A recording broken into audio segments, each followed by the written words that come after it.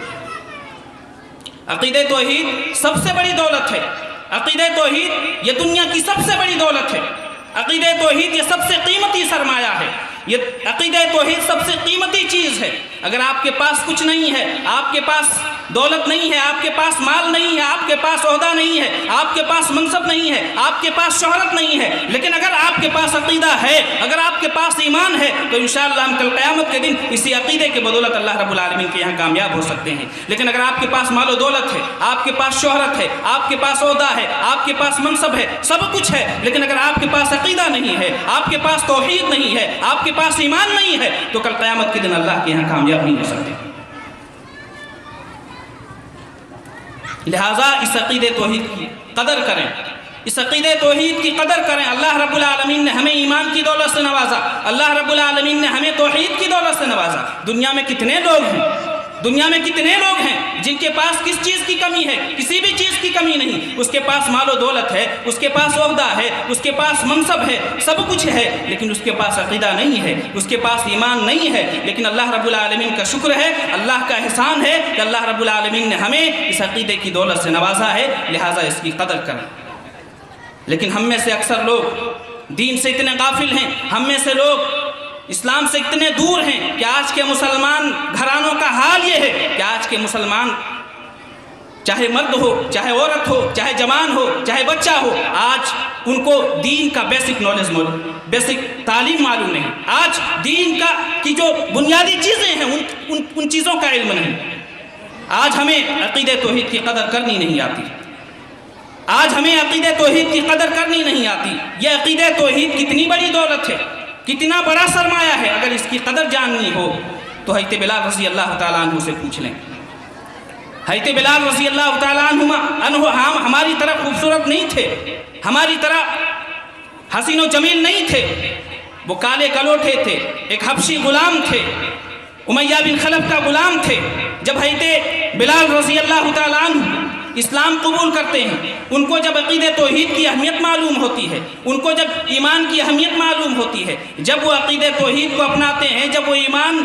لے آتے ہیں، جب اسلام قبول کر لیتے ہیں، تو امیہ بن خلف جو ان کا مالک تھا، ان کو تپتی ہوئی دھوپ میں، جب دھوپ بہت تپش پہ ہو جاتی تھی، جب دھوپ بہت تیز ہو جاتی تھی، تو حضرت بلال رضی اللہ تعالیٰ عنہ کو بالوں پر لٹا دیا جاتا تھا اور اوپر سے پتھر رکھ دیا جاتا تھا تاکہ حضرت بلال رضی اللہ تعالیٰ عنہ ہل نہ سکے۔ اللہ اکبر! اتنی تکلیفیں دینے کے باوجود، اتنی پریشانی اٹھانے کے باوجود حضرت بلال رضی اللہ تعالیٰ عنہ ٹس سے مس نہیں ہوتے ہیں۔ امیہ بن خلف آتا ہے، کہتا ہے کہ بلال، اگر تم محمد کے دین کو چھوڑ دو گے، اگر تم عقیدہ توحید کو چھوڑ دو گے، اگر تم ایک اللہ کی عبادت کو چھوڑ دو گے تو ہم یہ تکلیفیں دینا چھوڑ دیں گے، ہم یہ پریشان کرنا چھوڑ دیں گے، ہم تمہیں ٹارچر کرنا چھوڑ دیں گے۔ لیکن قربان جائیے حضرت بلال رضی اللہ تعالیٰ عنہ کے ایمان پر، قربان جائیے حضرت بلال رضی اللہ تعالیٰ عنہ کے عقیدہ توحید پر۔ اتنی پریشانی، اتنا ٹارچر، اس کے باوجود بھی، اس حالت میں بھی حضرت بلال رضی اللہ تعالیٰ عنہ کی زبان مبارک سے اللہ احد احد کی صدائیں گونجتی تھی۔ وہ اس حالت میں بھی ایک اللہ کی عبادت کی گواہی دیتے تھے۔ یہ توحید اتنی بڑی دولت ہے، ایمان اتنی بڑی دولت ہے۔ یہ توحید ایمان، یہ تو مرد تو دور ہے، اگر یہ عورت بھی اپنا لے تو یہ توحید اور یہ ایمان عورت کو بھی بے خوف بنا دیتا ہے، عورت کو بھی دلیر بنا دیتا ہے۔ اگر اس کی مثال جاننی ہو تو حضرت آسیہ رضی اللہ تعالیٰ عنہ کی سیرت کو ہم نہیں بھول سکتے۔ کون آسیہ؟ فرعون کی بیوی حضرت آسیہ رضی اللہ تعالیٰ عنہ جب ایمان لاتی ہے حضرت موسیٰ علیہ السلام پر، اور جب وہ ٹھان لیتی ہیں ایک اللہ کی عبادت کرنے کی، تو وہ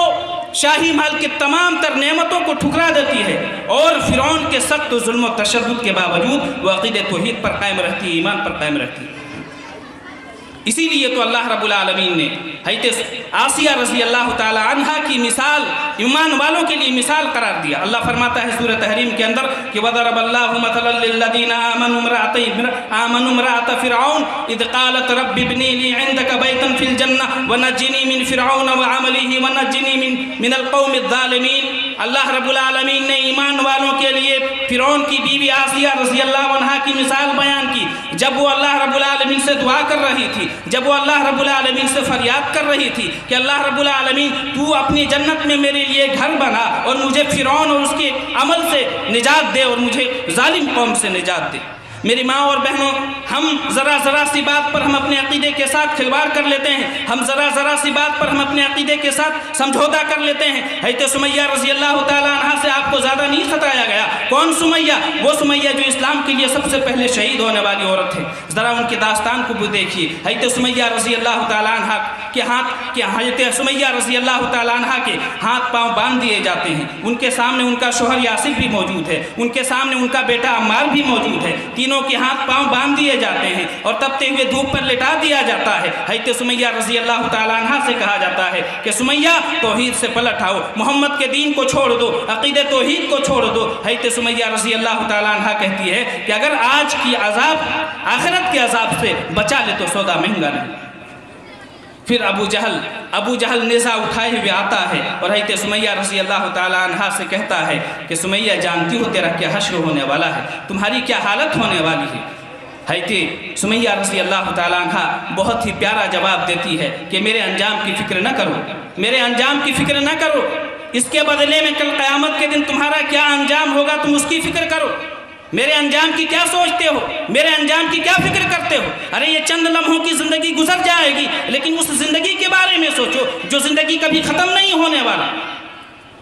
ابو جہل کہتا ہے کہ پلٹ آؤ۔ کہا کہ میں جس جنت کو دیکھ رہی ہوں اگر تو دیکھ رہا ہوتا تو نہ جانے تیرا کیا حشر ہوتا۔ کل ہی اللہ کے رسول صلی اللہ علیہ وسلم ہمیں بشارت دے کر کے سنا گئے ہیں کہ صبرن آل یاسر فإن موعدکم الجنہ، کہ یاسر کے گھرانے والوں صبر کرو، تمہارا تمام کا تمام تم لوگوں کا ٹھکانہ جنت ہے۔ ابو جہل کو نیزہ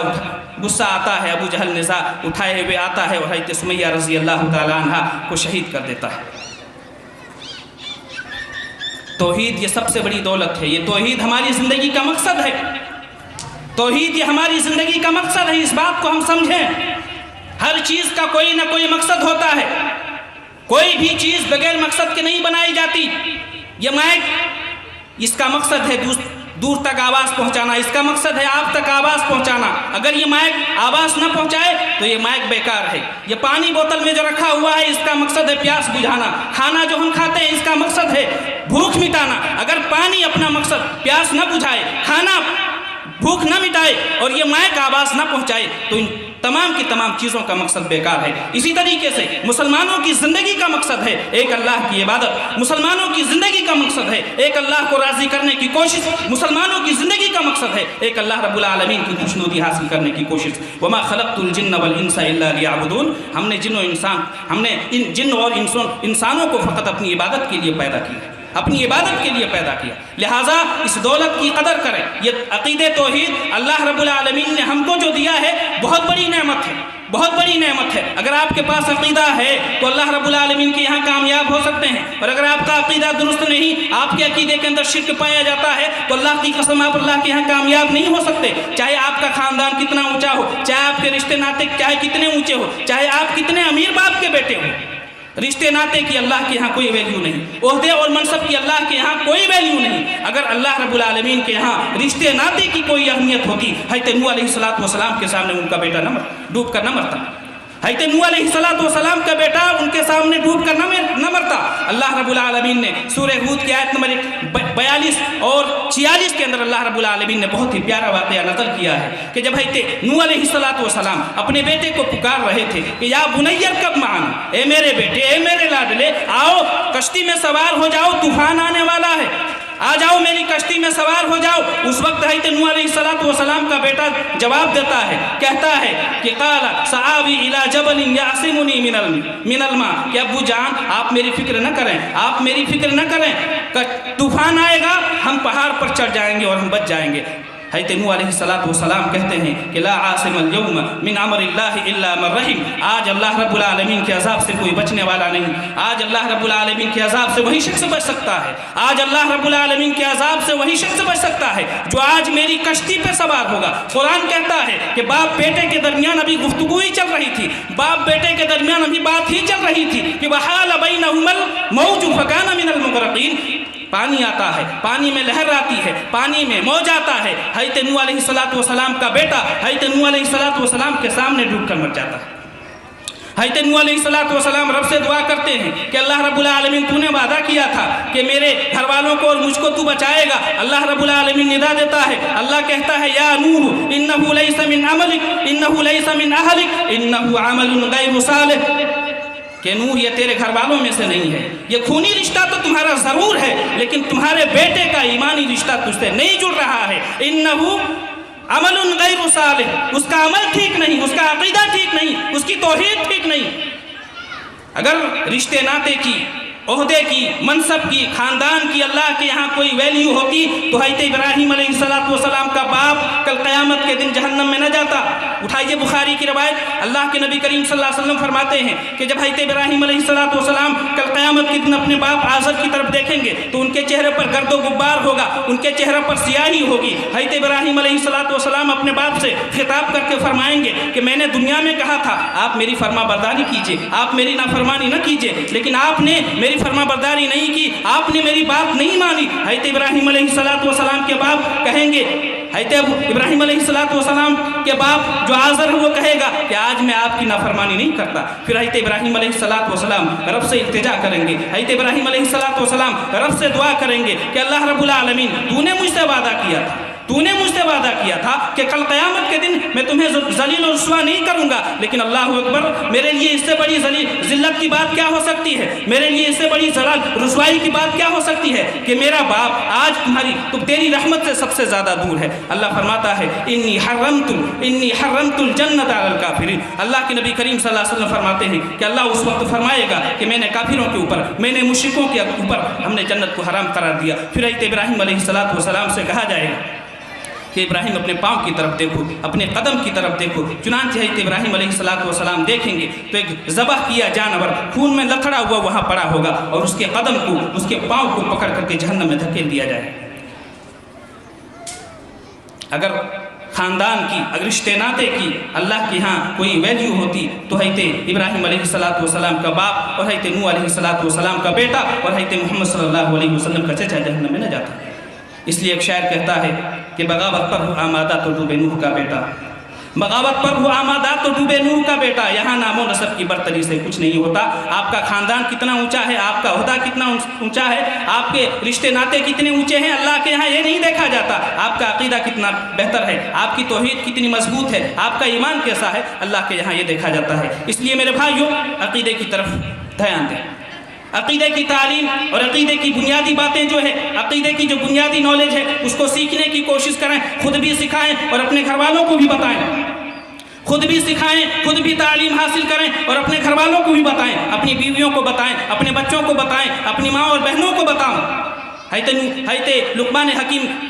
کا واقعہ اللہ رب العالمین نے نقل کیا ہے سورہ لقمان کے اندر کہ وَإِذْ قَالَ لُقْمَانُ لِابْنِهِ وَهُوَ يَعِظُهُ يَا بُنَيَّ لَا تُشْرِكْ بِاللَّهِ إِنَّ الشِّرْكَ لَظُلْمٌ عَظِيمٌ۔ یاد کرو اس وقت کو، یاد کرو اس دور کو جب حضرت لقمان اپنے بیٹے کو نصیحت کر رہے تھے کہ میرے بیٹے، اے میرے لاڈلے، لا تشرک باللہ، تم اللہ کے ساتھ کسی اور کو شریک نہ کرنا، تم اللہ کے علاوہ کسی اور کی عبادت نہ کرنا۔ ان الشرک لظلم عظیم، اس لیے کہ شرک بہت بڑا ظلم ہے۔ شرک اس دنیا کا سب سے خطرناک گناہ ہے، شرک سے بڑا کوئی گناہ ہے ہی نہیں۔ یہ عقیدہ ہمیں اور اپنے گھر والوں کو بتانے کی ضرورت ہے کہ اس دنیا کے اندر اگر کوئی سب سے بڑا گناہ ہے تو وہ شرک ہے۔ اس دنیا میں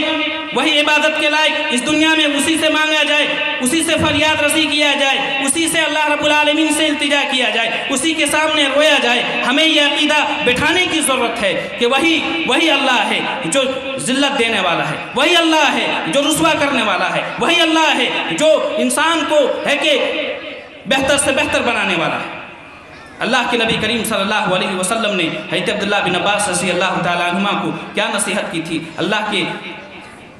نبی صلی اللہ علیہ وسلم حضرت عبداللہ بن عباس رضی اللہ تعالیٰ عنہما سے خطاب کر کے فرماتے ہیں کہ احفظ اللہ یحفظک، احفظ اللہ تجدہ تجاہک، وَإِذَا سَأَلْتَ فَاسْأَلِ اللَّهَ وَإِذِ اسْتَعَنْتَ فَاسْتَعِنْ بِاللَّهِ وَاعْلَمْ أَنَّ الْأُمَّةَ لَوْ اجْتَمَعَتْ عَلَىٰ أَن يَنفَعُوكَ بِشَيْءٍ لَمْ يَنفَعُوكَ إِلَّا بِشَيْءٍ قَدْ كَتَبَهُ اللَّهُ لَكَ وَلَوِ اجْتَمَعُوا عَلَىٰ أَن يَضُرُّوكَ بِشَيْءٍ لَمْ يَضُرُّوكَ إِلَّا بِشَيْءٍ قَدْ كَتَبَهُ اللَّهُ عَلَيْكَ۔ ترمذی کی روایت ہے حضرت عبداللہ بن عباس رضی اللہ تعالیٰ عنہما کو اللہ کے نبی کریم صلی اللہ علیہ وسلم عقیدے کے تعلق سے جو بنیادی باتیں بتلاتے ہیں، وہ بنیادی باتیں کیا تھیں؟ اللہ کے نبی فرماتے ہیں کہ احفظ اللہ یحفظک، احفظ اللہ یحفظک، تم اللہ کے احکام کو پورا کرو، اللہ تمہاری حفاظت کرے گا۔ احفظ اللہ یحفظک، احفظ اللہ تجدہ تجاہک، تم اللہ کے حقوق ادا کرو، تم اللہ کو اپنے سامنے پاؤ گے، یعنی اللہ کی نصرت، اللہ کی مدد تمہارے ساتھ ہوگی۔ وَإِذَا سَأَلْتَ فَاسْأَلِ اللَّهَ،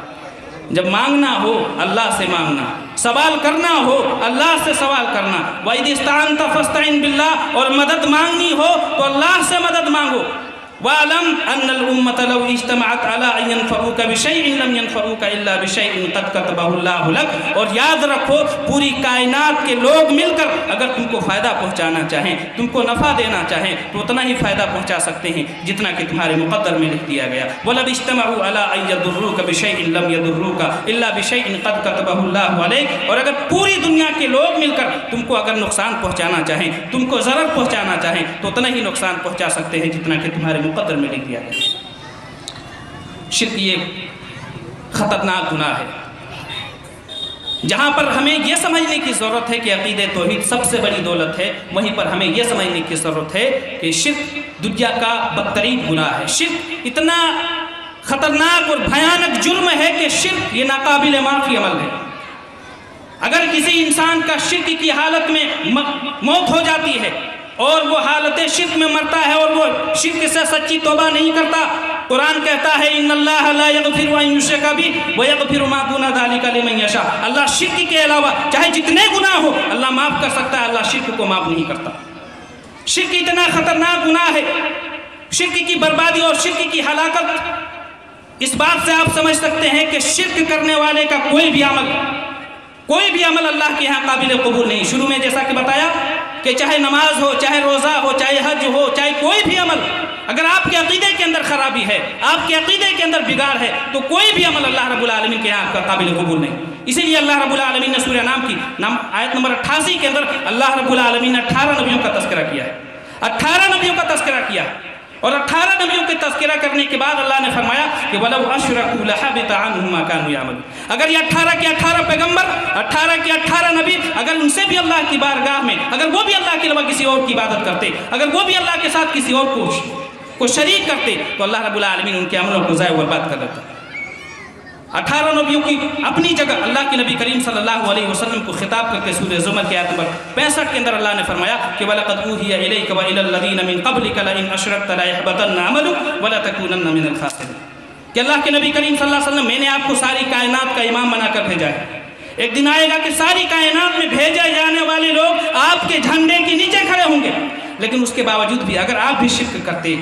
اگر آپ بھی اللہ کے علاوہ کسی اور کی عبادت کرتے، تو اللہ آپ کے عملوں، اللہ آپ کی تمام کے تمام عملوں کو برباد کر دیتا۔ شرک کی خطرناکی آپ اس آیت کریمہ سے لگا سکتے ہیں کہ شرک کرنے والا کوئی بھی انسان، چاہے مرد ہو چاہے عورت ہو، اللہ کی نظر میں وہ دنیا کا سب سے بدترین مخلوق ہے۔ شرک کرنے والا اللہ کی نظر میں دنیا کا سب سے بدترین مخلوق۔ اللہ فرماتا ہے سورہ بینہ کے اندر ان الذين كفروا من اهل الكتاب والمشركين في نار جهنم خالدين فيها اولئك هم شر البريه۔ جو شرک کرتے ہیں، جن کے عقیدے کے اندر بگاڑ پایا جاتا ہے، وہ دنیا کی سب سے بدترین مخلوق ہے۔ شرک کی ہلاکت اور شرک کی بربادی کا اندازہ آپ اس بات سے لگا سکتے ہیں کہ جس انسان کی موت حالت شرک میں ہوتی ہے، اس کی مغفرت کی دعا نہیں کر سکتے۔ شرک کرنے والا اگر آپ کا لڑکا ہے، شرک کرنے والا اگر آپ کی بیوی ہے، شرک کرنے والا اگر آپ کا شوہر ہے، شرک کرنے والا اگر آپ کا باپ ہے، شرک کرنے والا اگر آپ کی ماں ہے، تو ماں کو اجازت نہیں کہ اپنے بیٹے کے لیے دعا کرے، باپ کو اجازت نہیں کہ اپنے بیٹے کے لیے دعا کرے، بیٹے کو اجازت نہیں کہ اپنی ماں کے لیے دعا کرے، اور شوہر کو اجازت نہیں کہ اپنی بیوی کے لیے، یا اسی طریقے سے بیوی کو اجازت نہیں کہ اپنے شوہر کے لیے دعا کرے۔ شرک اتنا خطرناک گناہ ہے، شرک اتنی خطرناک اور اتنی ہولناک بیماری ہے۔ اللہ فرماتا ہے کہ ما کان للنبی والذین آمنوا ان یستغفروا للمشرکین ولو کانوا اولی قربی من بعد ما تبین لهم انہم اصحاب الجحیم۔ نہ نبی کے لیے جائز ہے، نہ عام مومنوں کے لیے جائز ہے مشرک کے لیے دعا کرنا۔ آپ مشرک کے لیے دعا نہیں کر سکتے، چاہے آپ کے وہ ماں ہو، چاہے آپ کے باپ ہو، چاہے آپ کا بیٹا ہو، چاہے آپ کا کتنا ہی قریبی رشتہ دار ہی کیوں نہ ہو، آپ کسی کے لیے بھی مغفرت کی دعا نہیں کر سکتے اگر وہ شرک کرتے ہیں، وہ اللہ کے علاوہ کسی اور کی عبادت کرتے ہیں۔ لیکن آج کی مسلمانوں کی حالت پر رونا آتا ہے۔ آج اللہ کو چھوڑ کر کسی اور کی عبادت کی جاتی ہے، آج اللہ کو چھوڑ کر غیر اللہ کے سامنے سجدہ کیا جاتا ہے، آج اللہ کو چھوڑ کر مزاروں پہ سجدہ کیا جاتا ہے، آج اللہ کو چھوڑ کر مزاروں کے سامنے سجدہ ریز ہویا جاتا ہے، آج اللہ کو چھوڑ کر مزاروں کے سامنے، مزاروں کے لیے اگربتیاں جلائی جاتی ہیں، چادریں چڑھائی جاتی ہیں۔ آج ہماری ماں اور بہنوں کا عقیدہ اتنا بدتر ہو چکا ہے، ہماری ماں اور بہنوں کا عقیدہ اتنا کمزور ہو چکا ہے کہ شادی کے بعد، نکاح کے بعد اگر 2-4 سال شادی بچہ پیدا نہ ہو، اولاد نہ ہو،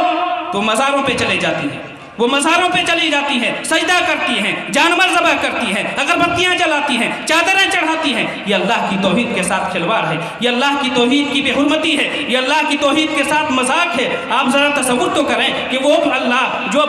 ماں کے پیٹ میں 9 مہینے تک ایک بچے کو کھانا دیتا ہے، ایک بچے کو پینا دیتا ہے، ایک بچے کو آکسیجن دیتا ہے، وہی بچہ جب اس دنیا میں آتا ہے تو وہی بچے کو اللہ رب العالمین خون کی شکل میں، دودھ کی شکل میں اللہ رب العالمین ماں کے پیٹ سے خون نکالتا ہے۔ وہی اللہ جو بچے کو کھلاتا ہے، وہی اللہ جو بچے کو پلاتا ہے، وہی اللہ جو ہضم کرنے کے لیے معدہ بخشتا ہے، وہی اللہ چلنے کے لیے پاؤں دیتا ہے، وہی اللہ پکڑنے کے لیے ہاتھ دیتا ہے، وہی اللہ دیکھنے کے لیے آنکھ جیسی نعمت دیتا ہے، وہی اللہ کان دیتا ہے، وہی اللہ سونگنے کے لیے ناک دیتا ہے، تمام کی تمام نعمتیں دیتا ہے۔ اور جب عبادت کی بات آئے، جب نظر و نیاز کی بات آئے، جب قربانی کی بات آئے، تو اللہ کو چھوڑ کر ہم غیروں کے سامنے چلے جائیں، اللہ کو چھوڑ کر ہم مزاروں پہ چلے جائیں، اللہ کو چھوڑ کر کسی اور کے سامنے سجدہ ریز ہو جائیں۔ یہ اللہ کی توحید کی کتنی بڑی بے حرمتی ہے میرے بھائی، آپ اندازہ لگائیں۔ آج کی مسلمان خواتین کا عقیدہ اتنا کمزور ہو چکا ہے کہ اپنے بچے کے گلے میں تعویذ لگاتی ہیں، کیوں؟